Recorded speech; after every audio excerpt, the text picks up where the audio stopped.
नमस्कार बंधू भगिनींनो, सर्वप्रथम महात्मा बसवेश्वर यांच्या प्रतिमेला आणि विचारांना मनपूर्वक अभिवादन करतो।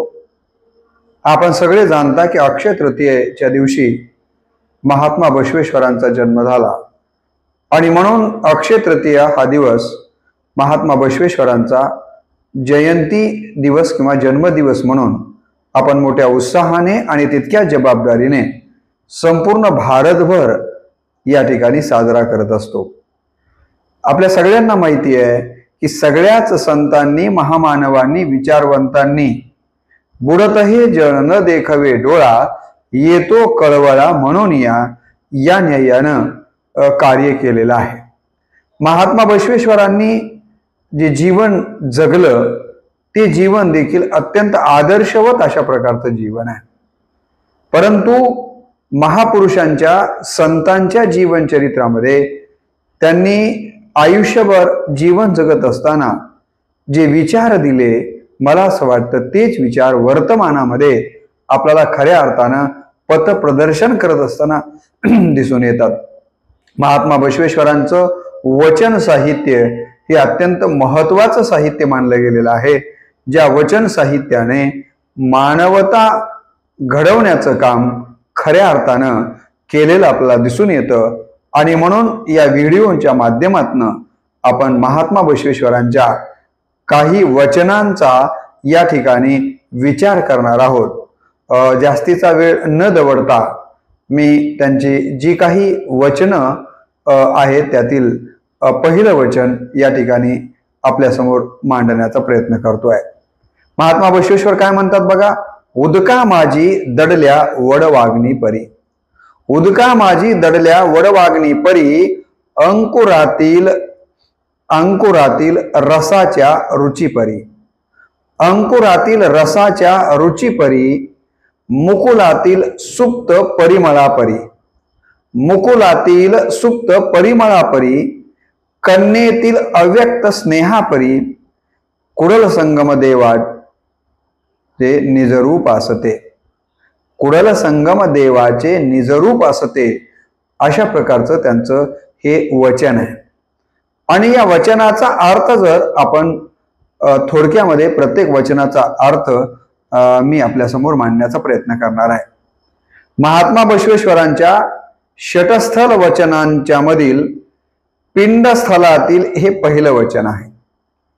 अंगामध्ये लिंग अर्थात पिंडांडामध्ये ब्रह्मांड कशा प्रकारे सुप्तपणे दडलेलं असतं याची रीत बसवनांनी आपल्या या वचनात 4 उपमांचा अतिशय सुंदरपणे या ठिकाणी उपयोग करून आपल्या समोर मांडलेलं आपल्याला दिसून येतं। पहिलं काय म्हणतात ते, उदका माझी दडल्या वडवाग्नी परी।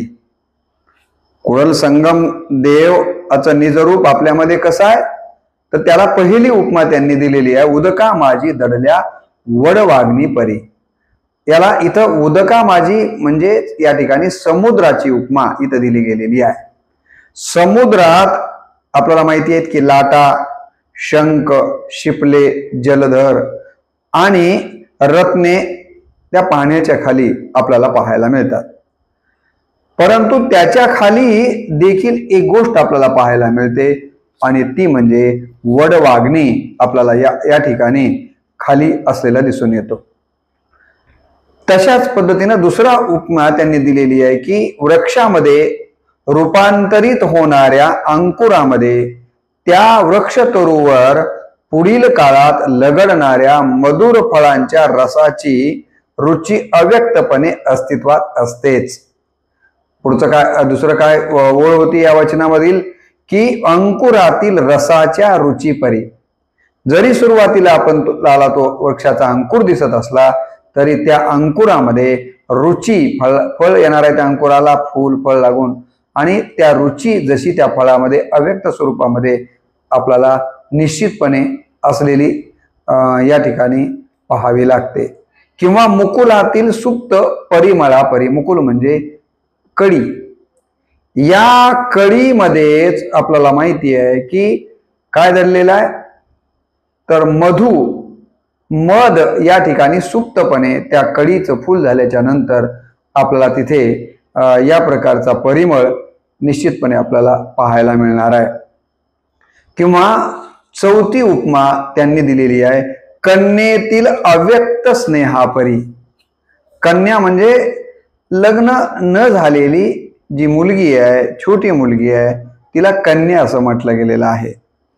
कन्येतील अव्यक्त स्नेहापरी म्हणजे अवघे ब्रह्मांड व्यापून उरलेला परशिव अर्थात कुडल संगमदेव पिंडांडामध्ये दडलेला आहे. आणि या पद्धतीनं जसं की एखाद्या कन्येमध्येच ती मोठी झाल्यानंतर, लग्न झाल्यानंतर तिच्यात असणारी जी कामभावना आहे सुप्त स्वरूपामध्ये, ती उद्या आपल्याला पाहायला मिळणार आहे. किंवा या कन्येमध्ये दडलेल्या या ठिकाणी संतान, उद्या चालून या कन्येमध्येच एका संतान अव्यक्त रूपामध्ये आपल्याला पाहायला मिळतं. तसाच हा कुडल संगमदेव आपल्यामध्येच आहे, परंतु तो सुप्त स्वरूपामध्ये एकाएकी आपल्याला दिसत नाही. परंतु जर आपण खोलवर गेलो, शोधत गेलो, तर या कुडल संगम देवाची आपल्याला दर्शन झाल्याशिवाय किंवा प्राप्ती झाल्याशिवाय राहत नाही. अशा प्रकारचा विचार मला असं वाटतं की या वचनाच्या माध्यमातून महात्मा बसवेश्वर आपल्या समोर मांडताना दिसून येतात. महात्मा बसवेश्वरांच्या वचन साहित्यातलं दुसरं वचन जे मी की इथं या व्हिडिओसाठी घेतलेलं आहे, ते पहिल्यांदा वचन जशाच तसं वाचू आणि त्यानंतर आपण त्याचा जसा जमेल तसा अत्यंत थोडक्यात अर्थ या ठिकाणी पाहणार आहोत. दुसऱ्या वचनामध्ये महात्मा बसवेश्वर काय म्हणतात, वृक्षाच्या फांदी फांदीवरी माकड जैसे उड्या मारिते. वृक्षाच्या फांदी फांदीवरी माकड जैसे उड्या मारिते, द्वाड हे तैसे मन माझे पाही ठाई ठाई उनाडते. द्वाड हे तैसे मन माझे पाही ठाई ठाई उनाडते, स्थिरावले जरी क्षणभर तिथे कधी नच विसावते. स्थिरावले जरी क्षणभर तिथे कधी नच विसावते, रमावे सर्वता ज्या ठाई तिथे मन माझे न लागते. रमावे सर्वता ज्या ठाई तिथे मन माझे ना लागते, तव चरण कमला माझी मम चंचल मनासी ह्या गुंतवावे, भ्रमर करुणी धर्मतव कुंडल संगम देवा. या ठिकाणी या दुसऱ्या वचनामध्ये महात्मा बसवेश्वर आपल्या मनाची अवस्था कशी झालेली आहे याबद्दलचं मत व्यक्त करताना दिसतात. सगळ्या संतांनी भगवद्गीतेपासून आपण सगळीकडे बघितलं की मन चंचल आहे. आपल्याला माहिती आहे, अर्जुन सुद्धा म्हणतो की भगवान कृष्णा मन चंचल आहे, या मन चंचल मनाला काय करावं. सगळ्या संतांनी याच प्रकारचे, तुम्ही हिंदी मधले कबीरांच्या पासून संत तुकाराम, ज्ञानेश्वर, वेगवेगळ्या संतांनी मनाबद्दल या ठिकाणी बरंच काही लिहिलेलं आपल्याला दिसून येतं. महात्मा बसवेश्वर देखील या वचनातनं कुडल संगम देवाकडं आपल्या मनाबद्दल, केवळ आपल्या मनावर जरी ते घेत असले तरी सगळ्यांच्या मनाची वकिलीचे काढताना मन कसं आहे याबद्दल ते सांगत असताना दिसून येतात. काय म्हणतात ते की वृक्षाच्या फांदी फांदीवरी माकड जैसे उड्या मारिते. माकडाचा स्वभाव कसा आहे आपल्याला माहिती आहे की याच्याबद्दल मर्कटस्य सुरापानम, ठीक आहे, तमध्ये मर्कटस्य सुरापानम तत्र वृश्चिकदंशनम तन्मध्ये भूतसंचारो यद्वा तद्वा करिष्यती असं संस्कृतमध्ये म्हटलेलं आहे. सर्वात चंचल जर कोण असेल तर ते माकड आहे. आणि या माकडाला पाजवली दारू आणि त्याला शांत बसा म्हणलं, बसेल का? त्याच्यानंतर त्याला चावला विंचू आणि त्याच्यानंतर त्याला लागलं भूत. मग हे माकड कसं शांत बसेल? तसंच हे मन माकडासारखं आहे. महात्मा बसवेश्वर या ठिकाणी म्हणतात की वृक्षाच्या फांदी फांदीवर जसं माकड उड्या मारतं की नाही, एका जागेवर स्थिर राहत नाहीये, तशाच प्रकारचं द्वाड हे तैसे मन माझे पाही ठाई ठाई उनाडते. वृक्षावर या फांदीवरून त्या फांदीवर जसं माकड उड्या मारत राहतं, एका ठिकाणी स्थिर राहत नाहीये, तसं माझं मन देखील हे कुडल संगम देवा एका ठिकाणी राहत नाहीये, इकडं तिकडं सारखं उन्हाळत असताना दिसून येतं. हे असं माझं मन द्वाड बनलेलं आहे. थोडा वेळ जरी ते स्थिरावले जरी क्षणभर, तिथे कधी नच विसावते. एखाद्या ठिकाणी मनाला स्थिरावण्याचा प्रयत्न केला तर तेवढ्या पुरतं स्थिरावल्यासारखं वाटतं, पण ते त्या ठिकाणी स्थिरावताना आपल्याला काही दिसत नाही. अशी चंचलता या मनाच्या ठिकाणी पाहायला मिळते. म्हणून म्हणतात स्थिरावले जरी क्षणभर, तिथे कधी नच विसावते. रमावे सर्वता ज्या ठाई, तिथे मन माझे ना लागते. प्रत्येकाच्या बाबतीतला अनुभव आहे. ज्या ठिकाणी मनानं स्थिरावलं पाहिजे, कुठं स्थिरावलं पाहिजे तर देवाच्या चरणाजवळ त्यानं स्थिरावलं पाहिजे, चांगुलपणाजवळ त्यानं स्थिरावलं पाहिजे. परंतु जिथं स्थिरावणं गरजेचं आहे तिथं मात्र मन स्थिरावत नाहीये. हा मनाचा एक अर्थानं मोठा दोष आहे. हा दोष या ठिकाणी महात्मा बसवेश्वर या वचनातनं सांगण्याचा प्रयत्न करतायत. म्हणून रमावे सर्वता ज्या ठाई, तिथे मन माझे ना लागते. तव चरण कमला माझी, मम चंचल मनासी. ह्या गुंतवावे भ्रमर करुणी, धर्म तो कुंडल संगम देवा. आणि म्हणून हे कुडल संगम देवा, माझी विनंती आहे की या मनाला भ्रमराप्रमाणे, जसं की भ्रमर आपल्याला माहिती आहे की भुंगा त्या फुलावर प्रेम करतो आणि त्या फुलांच्या कोवळ्या कळ्यांच्या मध्ये त्या प्रेमामुळे जसं तो गुंतून जातो, तो त्याच्यातनं बाहेर पडण्याची त्याच्यात हिंमत आहे पण तो करत नाही. तसं माझ्या मनाला देखील हे कुडल संगम देवा तुमच्या कमलरूपी कमळासारख्या चरणांच्या वरती माझ्या चंचल मनाला भ्रमरासारखं तुम्ही बनवा. आणि जसं भ्रमर त्या कमळामध्ये गुंतून पडतं तसं माझं मन तुमच्या चरणावरती गुंतून पडेल. यासाठी आपण करावं अशा प्रकारची विनंती, प्रार्थना या वचनाच्या माध्यमातून महात्मा बसवेश्वर या ठिकाणी करताना दिसून येतात. या वचनाच्या माध्यमातून मनाची चंचलता विस्तारित करून मनाला देवाच्या चरणावरती स्थिर केल्याशिवाय हे मन स्थिर होत नाही. संत तुकाराम महाराज सुद्धा म्हणाले की आता कोठे धावे मन, तुमचे चरण देखलिया. भाग गेला शीन गेला, अवगा झाला आनंद. तुकाराम महाराज म्हणतात की आता तुझे चरण या मनानं बघितलेत, आता ते कुठेही धावू शकत नाहीये. तशाच पद्धतीनं महात्मा बसवेश्वर सुद्धा म्हणतात की हे कुडल संगम देवा, तुमच्या कमलरूपी चरणावरती माझ्या मनाला भ्रमरासारखं गुंतवून टाका, म्हणजे हे मन उडाणं सोडून देईल, चंचलपणा याच्यातला जाईल आणि त्याच्यामध्ये स्थिरता येईल. अशा प्रकारचा विचार या दुसऱ्या वचनामध्ये सांगितलेला आपल्याला इथं पाहायला मिळतो. यापेक्षा जास्तीचा विस्तार न करता आपण आता तिसऱ्या वचनाकडं जाणार आहोत. काय म्हणतात तिसऱ्या वचनामध्ये महात्मा बसवेश्वर? गज महान महान परी अंकुश सान म्हणून आहे. गज म्हणजे हत्ती. हत्ती हा अवाढव्य आहे, शरीरानं अवाढव्य आहे, शक्तीनं अवाढव्य आहे, हे की नाही. परंतु याचा अर्थ हत्ती जरी महान असला तरीही अंकुशाला मात्र लहान, सान म्हणजे लहान, लहान समजायचं नाहीये असं ते म्हणतात. वाटलं तर मी पहिल्यांदा सगळंच वचन वाचून घेऊया आणि त्यानंतर आपण याचा विस्तार करूयात. काय म्हणतात तिसऱ्या वचनामध्ये महात्मा बसवेश्वर? गज महान महान परी अंकुश सान म्हणू नये. गिरी महान महान, गिरी महान महान परी वज्र ते लहान म्हणू नये. तम गर्द गर्द घन, तम गर्द गर्द घन परी ज्योतिषी क्षीण म्हणू नये. परी ज्योतिषी क्षीण म्हणू नये.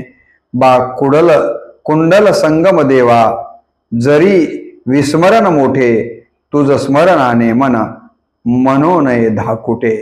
तुझे स्मरणाने मन म्हणू नये धाकुटे. या ठिकाणी कुंडल संगम देवाला मनाच्या संबंधानेच पुढचा विचार व्यक्त करत असताना आणि नामस्मरणाचं कुंडल संगम देवाच्या नामस्मरणाला महत्व व्यक्त करत असताना काय म्हणतात बसवांना या ठिकाणी बघा. मी यापूर्वी सांगितले की गज महान महान परी अंकुश सान म्हणू नये. हत्ती जरी किती महान असला तरी अंकुशाला लहान म्हणता येत नाहीये. अंकुश म्हणजे ज्या चाबूक आपण त्याला म्हणतो की ज्याच्या भीतीने एवढा मोठा हत्ती तो अंकुश जसं जसं नाचवेल तसं तो नाचतो. अंकुशाची ताकद ही कमी समजता कामा नये. दिसायला जरी अंकुश लहान असला तरी महान हत्तीला वाकवण्याची ताकद त्याच्या ठिकाणी आहे, म्हणून अंकुशाला लहान म्हणता येत नाही आहे. परी वज्र ते गिरी महान महान, पर्वत हा महान आहे, परंतु असं म्हणतात की वज्राने पर्वताला काय केलं जातं, पर्वताचं महानपण लहान केलं जाऊ शकतं. इतकी ताकद वज्रामध्ये आहे. गिरी जरी महान असला तरी वज्राला आपल्याला लहान म्हणता येत नाही, नव्हे म्हणू नये असं या ठिकाणी बसवांना सांगताना आपल्याला दिसून येतात. पुढे म्हणतात की तम गर्द गर्द घन, अंधार काळाकुट्ट अंधार, घन म्हणजे अंधार, तम घन घन. समजा की आभाळ आल्यामुळे म्हणा किंवा रात्र झाल्यामुळे म्हणा की गर्द काळाकुट्ट अशा प्रकारचा अंधार हा महान असा आपल्याला दिसत असला तरी ज्योतिषी परी ज्योतिषी क्षीण म्हणू नये, परंतु त्या अंधारामध्ये प्रकाश देण्याचं काम ज्योत करते. बरोबर आहे की नाही? दिव्याची ज्योत करते, तर त्या ज्योतीला अजिबात लहान म्हणता येत नाहीये, कारण त्या अंधाराला चिरण्याची ताकद त्या ज्योतीमध्ये आपल्याला दिसून येते. पर्वत महान असला तरी त्याला लहान बनवण्याचं काम कोण करतं? वज्र करतं. हत्ती किती जरी महान दिसत असला तरी त्याला आपल्या म्हणण्यानुसार नाचविण्याचं काम अंकुश करतो. म्हणून अंकुशाला लहान म्हणायचं नाही, वज्राला लहान म्हणायचं नाहीये. आणि इथे तिसरं उदाहरण त्यांनी दिलेलं आहे की ज्योतीला देखील लहान म्हणता येत नाही आहे. तसंच कुंडल संगम देवा जरी विस्मरण मोठे, विस्मरण हे जरी मोठं असलं तरी तुमचं स्मरण जे आहे ना, तर त्या स्मरणाला लहान म्हणता येत नाही आहे. विस्मरणापेक्षा कुंडल संगम देवा तुमचं स्मरण हे मोठं आहे. आणि म्हणून मानवी जीवनामध्ये प्रत्येकानं काय केलं पाहिजे, तर कुंडल संगम देवाचं सतत स्मरण केलं पाहिजे. म्हणजेच नामस्मरणाचं महत्व या ठिकाणी बसवांना या वचनातनं व्यक्त करताना दिसून येतात. जसं की संतांनी नाम महात्म्य फार विस्तारानं सांगितलेलं आहे, ज्यावरती जवळपास मी 2 या 3 व्हिडिओ रामकृष्ण बदने या माझ्या इंग्रजी नाव असलेल्या यूट्यूबवरती यापूर्वीच टाकलेले आहेत की संतांनी कसं नामाला महत्व दिलं. इथं बसवांना देखील कुंडल संगम देवा तुमचं जे काही स्मरण मनामध्ये येतं ना, ते स्मरण विस्मरणापेक्षा देखील मोठं आहे याची जाणीव मला असं वाटतं की आपल्याला असली पाहिजे. अशा पद्धतीचा विचार या वचनाच्या माध्यमातून बसवांना करत असताना आपल्याला दिसून येतात. बसवांनाचं 4थं वचन जे आपण या ठिकाणी चिंतनासाठी घेतलेलं आहे ते वचन मी या ठिकाणी पूर्ण त्याचं आपण वाचन करूया आणि नंतर मग त्याबद्दलचं थोडक्यात चिंतनही पाहणार आहोत. काय म्हणतात 4थ्या वचनामध्ये बसवांना ते बघा. चंद्राच्या उदयास्तवे भरतीये सागरासी, चंद्राच्या उदयास्तवे भरतीये सागरासी, परी ओहोटी लागे, परी ओहोटी लागे, अस्तासी जाता शशी राहू ग्रासता चंद्रासी, सागर कुठे आक्रंदतो. परी ओहोटी लागे अस्तासी जाता शशी, राहू ग्रासता चंद्रासी, सागर कुठे आक्रंदतो. मुनी प्राशिदा जलधी, चंद्र कुठे अडवितो. कोणी नसते कोणाचे, आपत्तीतना सोबती. कुडल संगम देवा, एक तूच जगाचा सांगाती. हे कुडल संगम देवा की तूच या जगाचा सांगाती आहेस. आपत्तीमध्ये कोणीच कुणाचं नाही नाही कुणाचे कोणी, तुझे नवे रे कोणी, अंती जासी एकला प्राण्या माझे माझे म्हणून, बहीण कुणाची भाऊ कुणाचे, कोण कुणाचे सगळे सोय रे, मेल्या मागे रडतील सारे, रडतील वाडे बोरे, वेड्या मायेचा बाजार, वेड्या मायेचा बाजार, नाही कुणाचे कोणी, तुझे नवे रे कोणी, अंती जासी एकला प्राण्या माझे माझे म्हणून। या ठिकाणी या जगामध्ये संकटाच्या कालावधीमध्ये कोणीच कोणाला मदत करत नाहीये आणि म्हणून आपण आपुली आपण करा सोडवन, संसार बंधन, अशा पद्धतीचा वर्णन संतांनी केलेला आहे। तोडा वेगी किंवा सांडा वेगी आहे की नाही, त्याच पद्धतीनं या ठिकाणी महात्मा बसवेश्वर सांगतात की चंद्राच्या उदयासवे भरतीये सागरासे, चंद्राचा जसा जसा कलेनं चंद्र वाढत जातो तसं तसं सागराला भरती येते। सागराला भरती येणे म्हणजे उचंबळतो, तो आनंदित होतो एका अर्थानं आपण असं म्हणूया। परंतु जेव्हा परी ओहटी लागे आस्ताची जाता शशी, परंतु शशी म्हणजे या ठिकाणी तो शशी आस्ताला म्हणजे मावळतीला गेला की काय होतं, तर त्या समुद्राला जी भरती आलेली आहे ना ती ओहोटी लागते। त्याला ओहोटी लागणे म्हणजे ती भरती तशी राहत नाही, भरती येणे उचंबळून येणे, ओहोटी म्हणजे पूर्व स्थितीमध्ये जशाच तशा स्थितीमध्ये तो शशी अस्ताला गेला ही समुद्राची अवस्था होते। चंद्राला राहू केतू ग्रासतात असं सांगितलं गेलेलं आहे। बसवांना म्हणतात की जेव्हा चंद्राला राहू नावाचा ग्रह ग्रासतो म्हणजे खाऊन घेतो, सागर कुठे आक्रंदतो। ज्या चंद्रामुळे समुद्राला भरती आलेली आहे, समुद्राच्या जीवनामध्ये एक प्रकारचा आनंद आलेला आहे, त्याच चंद्राला जेव्हा राहू ग्रासतो तेव्हा खरं तर समुद्राने चंद्राला मदत करायला हवी किंवा त्याबद्दलचं दुःख खेद व्यक्त करायला पाहिजे। परंतु असं होताना बसवांना म्हणतात दिसत नाहीये, सागर कुठे आक्रंदतो।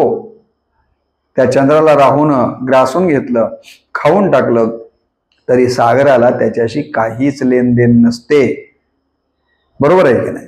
मुनी प्राशता जलधी चंद्र कुठे अडवितो। आपल्याला माहिती आहे की त्या समुद्राला आपल्याला माहिती आहे की समुद्राचं प्राशन केलं ऋषीवर्यांनी आणि मग ऋषींनी तो सगळा समुद्र एका घोटामध्ये पिला असं आपल्याकडे कथा सांगितली जाते। तर त्या समुद्राला त्रास दिला एका अर्थानं, एका आचमनामध्ये पिऊन घेणं म्हणजे पराभूतच करणं आहे ना समुद्राला त्या ऋषीकडनं। मग अशा वेळेला चंद्र कुठे अडवितो, चंद्रानं जाऊन जेव्हा ऋषी अशा पद्धतीचं कृत्य करते तेव्हा तिथे जाऊन अडवण्याचं काम करायला पाहिजे की नाही।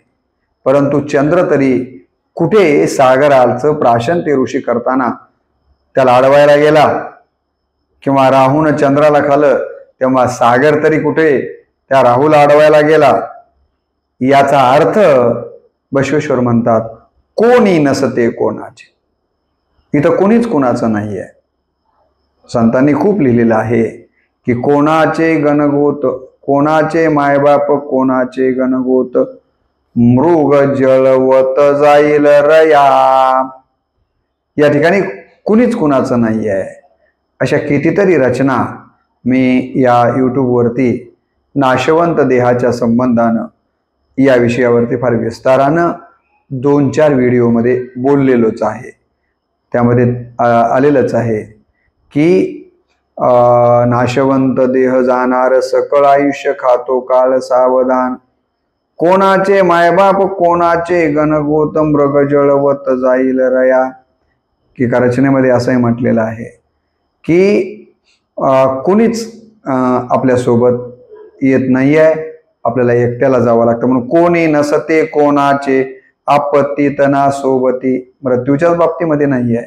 जेव्हा जेव्हा आपल्यावर संकट येतं, जेव्हा जेव्हा आपण अडचणीमध्ये असतो, तेव्हा कोणीच आपल्याबरोबर येत नाही. ही गोष्ट प्रामुख्यानं हे मानवा तू लक्षात घेतली पाहिजे. आणि खऱ्या अर्थानं संकटाच्या कालावधीमध्ये जर आपल्या सोबतीला कोण असेल तर केवळ तो परमेश्वर आहे.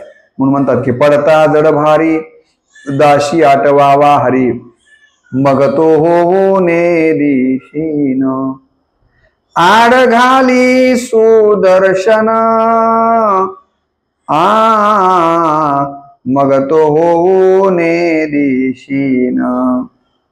जेव्हा जेव्हा आपल्या आयुष्यामध्ये अशा प्रकारे आपल्याला या संकटाच्या कालावधीमध्ये कोणी सोबत करत नाही, हा आतापर्यंतचा इतिहास आहे, त्या वेळेला आपल्याला साथ देण्याचं काम जर कोण करत असेल तर केवळ तो आपला परमात्मा करतो.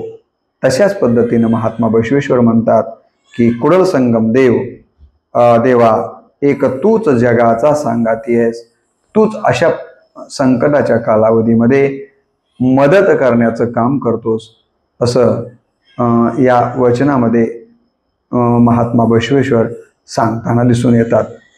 आणि महात्मा बसवेश्वरांचं या व्हिडिओमधलं आपण शेवटचंच वचन घेऊया, 5वं वचन, आणि हा व्हिडिओ आपण इथं समाप्त करणार आहोत. काय म्हणतात 5व्या वचनामध्ये बसवांना बघा, तात पंगू ऐसे बनवावे मी इथे तिथे ना भटकावे. तात पंगू ऐसे बनवावे मी इथे तिथे ना भटकावे, तात अंध ऐसे बनवावे भोवताली अन्यत्र ना पहावे. भोवताली अन्यत्र ना पहावे, तात बहिरा ऐसे बनवावे. तात बहिरा ऐसे बनवावे मी आणिक काही ना ऐकावे. तात बहिरा ऐसा बनवावे मी आणिक काही ना ऐकावे, तव शरणांच्या चरणाविन नको अन्य विषयाकर्षण. तव शरणांच्या चरणाविन नको अन्य विषयाकर्षण, कुडल संगम देवा ऐसेची ठेवावे. या ठिकाणी कुडल संगम देवाला बसवांना काय करावं याबद्दल प्रार्थना करतायत की ह्या गोष्टी आपण कराव्यात असं मला वाटतं. काय करावं म्हणतात, हे पाय असे आहेत की नको तिथं जातात, हे की नाही. मला नको जिथं जायचं नसतं, जे अपवित्र आहे, जे मानवतेला धरून नाही आहे, अशा ठिकाणी हे पाय घेऊन जातात. मग अशा पायाने नको तिथं जाण्यापेक्षा हे तात, हे कुलसंगम देवा, मला असं पंगू बनवा, असे पंगू बनवा की मी इकडं तिकडं भटकू नये.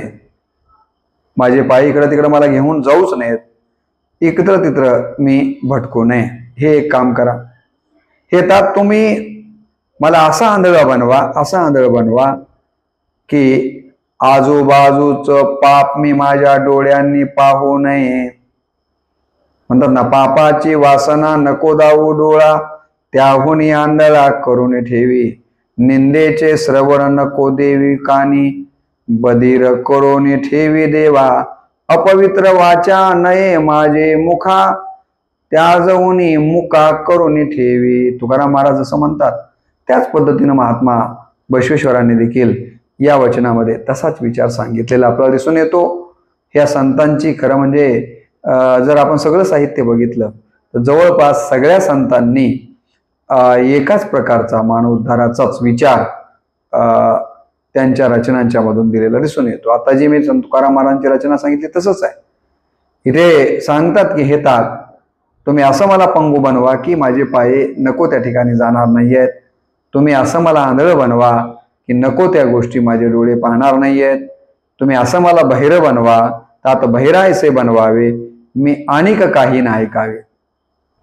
ऐकायचं तर काय ऐकाय, कान भरून ऐकेन तुझी कीर्ती, हेची मज विश्रांती देई देवा. बाकीचं काही ऐकणं माझ्याकडनं घडू नये आणि म्हणून मला काय करा तुम्ही? बहिर देखील करा म्हणतात, मी अनेक काही ना ऐकावे, तव शरणांच्या चरणाविना नको अन्य विषयाकर्षण. फक्त शरण जे आहेत, जे संत आहेत, त्या शरणांच्या चरणांच्या शिवाय माझ्या अंतकरणामध्ये दुसऱ्या विषयाच्या बद्दलचं आकर्षण येऊच नाही. माझ्या मनामध्ये इतर बाबींचा विषय जे सांगितले आहेत 5 विषय, तर हे विषय माझ्या मनामध्ये येऊ नयेत. केवळ माझ्या मनामध्ये या शरणांचे चरणच यावेत असं आपण बनवावं, असं कुडल संगम देवाला त्या ठिकाणी विनंती करतायत, प्रार्थना करतायत. अशा पद्धतीनं बसवण्णांचे जे अनमोल अशा प्रकारचे वचन आहेत ते खरोखरच जर आपण ते वाचत राहिलो, त्याचं स्मरण करत राहिलो आणि ते आपल्या जीवनामध्ये उतरविण्याचा प्रयत्न करत राहिलो तर नरका नारायण व्हायला निश्चितपणे वेळ लागणार नाही आहे. आज आपण या व्हिडिओच्या माध्यमातून कुडल संगमदेव अव्यक्त स्वरूपामध्ये कशा पद्धतीनं आपल्याला दिसत नसले तरी ते सुप्त स्वरूपामध्ये निश्चितपणे आहेत याबद्दलचा विचार पहिल्या वचनामध्ये आपण बघितला की मग समुद्रामध्ये सुप्त स्वरूपामधला असलेला वडवाग्नी असेल, अंकुरामध्येच रस जो काही फळामधला दडलेला असतो तो दिसत नसला तरी तो त्यामध्ये असतोच, है की नाही. कळीमध्ये ज्या पद्धतीनं परिमळ सुप्त स्वरूपामध्ये असतो, कन्येमध्ये अव्यक्त अव्यक्त स्वरूपामध्ये स्नेह प्रेम भरलेलं असतं. तसाच कुडल संगमदेव अव्यक्त स्वरूपामध्ये जरी असले तरी ते निश्चित आपल्या सगळ्यांच्या मध्ये आहेत असा विचार पहिल्या वचनामधनं मी आपल्याला सांगितला. दुसऱ्या वचनामध्ये आपण जो विचार बघितला तो हा की त्यांनी सांगितलं की माझं मन कशा पद्धतीनं चंचल बनलेलं आहे आणि अशा या चंचल मनाला जिथं विसावा घ्यायला पाहिजे तिथं न घेता नको तिथंच ते विसावतं. तर अशा मनाला कुडल संगम देवांनी त्यांच्या चरणावरती भ्रमर म्हणजे भुंग्यासारखं स्थिर माझ्या मनाला त्यांच्या चरणावरती बनवावं. या पद्धतीचा विचार आपण दुसऱ्या वचनामध्ये बघितलेला आहे. या ठिकाणी काही उपमा देऊन स्मरण आणि विस्मरण याबद्दलचा आणि कुडल संगम देवाच्या स्मरणाचं महत्त्व त्याला छोटं म्हणता येत नाही आहे हा विचार तिसऱ्या वचनामध्ये आपण सविस्तरपणे पाहिलेला आहे, हे की नाही. चंद्राच्या आणि सागराच्या उदाहरणामधनं संकटाच्या कालावधीमध्ये कोणीच कुणाला साथ देत नाही आहे. खऱ्या अर्थानं आपल्याला प्रत्येक वेळी साथ देण्याचं काम, विशेषतः संकटात तर साथ देण्याचं काम जर कोण करत असेल तर ते कुडल संगम देवच करतात. अशा प्रकारचा 4था विचार आपण पाहिला. आणि 5व्या विचारामध्ये त्यांनी नको त्या गोष्टी पायांनी करू नयेत, है की नाही. नको त्या गोष्टी डोळ्यांनी बघू नयेत, नको त्या गोष्टी तोंडाने बोलू नयेत आणि नको त्या गोष्टी कानाने ऐकू नयेत. अशा प्रकारचा विचार या 5व्या वचनामधून सांगितलेला आहे. आणि नको त्या विषयाचं आकर्षण मनामध्ये न येता केवळ कुडल संगम देवाचाच विचार सतत मनामध्ये यावा अशा प्रकारची प्रार्थनाचे कारस्थान या वचनातनं बसवण्णांना करताना दिसून येतात. तेव्हा या 5 वचनातनं देखील आपल्या लक्षात येतं की बसवण्णांनी किती महत्त्वाचे वचन या ठिकाणी वचन साहित्य लिहिलं आणि या वचन साहित्याचा अभ्यास खरं तर आपण सगळ्यांनी केला पाहिजे. कारण खऱ्या अर्थानं आजच्या विज्ञान आणि तंत्रज्ञानाच्या युगामध्ये जर आपल्याला हरवत चाललेली माणुसकी पुन्हा एकदा निर्माण करायची असेल, भरकटलेल्या माणसाला खऱ्या अर्थानं रस्त्यावरती आणायचं असेल तर महात्मा बसवेश्वरांचं हे वचन साहित्य, त्या वचन साहित्याचं पठण आणि आचरण आपण सगळ्यांनी केलं पाहिजे. ते करण्याची सद्बुद्धी बसवण्णांनी या जयंतीच्या निमित्तानं आपल्या सगळ्यांना द्यावी, अशा प्रकारची बसवण्णांच्या चरणी प्रार्थना करतो. पुढचे 5 जे वचन आहेत ते दुसऱ्या व्हिडिओच्या माध्यमातून आपण पाहूयात. वचन साहित्याबद्दल मी पहिल्यांदाच बोलण्याचं धारिष्ट्य केलेलं आहे. हे वचन साहित्यातलं मी मांडलेले विचार जर आपल्याला पसंत पडले असतील तर तसं आपण कमेंट बॉक्समध्ये पूर्ण व्हिडिओ ऐकून आपलं मत नोंदवावं. आणि चॅनलला जर सबस्क्राईब केलं नसेल तर सबस्क्राईब करून विविध संतांचे विविध विचार, प्रवचनाच्या, काही कीर्तनाच्या आणि काही भाषणाच्या माध्यमातून मी मांडलेले आहेत, त्याचंही आपण सगळ्यांनी श्रवण करावं, अशा प्रकारची अपेक्षा व्यक्त करतो. पुनश्च एकदा बसवण्णांच्या या ठिकाणी प्रतिमेला आणि विचारांना मनपूर्वक अभिवादन करून आजच्या या पहिल्या व्हिडिओला याच ठिकाणी पूर्णविराम देतो. पुढचे काही वचन आपण नंतरच्या व्हिडिओमध्ये पाहणार आहोत. तोपर्यंत आज आपण इथंच थांबूयात. नमस्कार. जय बसवांना.